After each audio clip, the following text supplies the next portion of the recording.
ही Vidarbha special बेसन पिठलं आवडते काय? तर चला आज मी तुम्हाला रेसिपी दाखवते। त्या अगोदर इकडे घेतलेली आहे कढई, त्यामध्ये 2 पळी तेल टाकणार आहे आपण। तर पाहू शकता तेल गरम झाल्यानंतर त्यामध्ये आपण मोहरी घालणार आहोत। मोहरी तडतडली की लगेच त्याच्यामध्ये जिरे घालणार आहोत। जिरे छान तडतडले त्याच्यामध्ये कांदा टाकणार आहोत आपण एक बारीक चिरलेला। कांदा छान फ्राय करून घ्यायचा आहे, पूर्ण मिक्स करून घ्यायचा आहे। थोडासा गोल्डन ब्राउन कलर आला की लगेच त्याच्यामध्ये एक टोमॅटो टाकणार आहोत आपण। टोमॅटोचं पाणी सुकेपर्यंत छान मिक्स करून घ्यायचं आहे। पाहू शकता तुम्ही मिक्स करून घ्यायचं आहे। पाहू शकता तुम्ही अशा प्रकारे।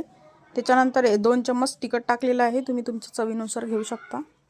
त्याच्यानंतर 1 चम्मच हळद टाकलेली आहे आणि चवीनुसार मीठ घेतलेलं आहे। पाहू शकता तुम्ही। त्याच्यानंतर पूर्ण मिक्स करून घ्यायचं आहे आणि 1 वाटी बेसन पीठ घालणार आहे।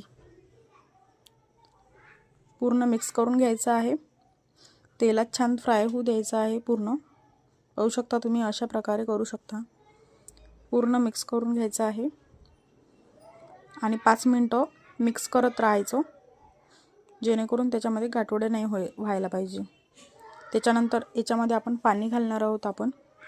तुम्ही तुमच्या क्वांटिटीनुसार घेऊ शकता पाणी, कमी जास्त पातळ किंवा थोडंसं घट्टसर ठेवू शकता आणि पूर्ण मिक्स करून घ्यायचं आहे,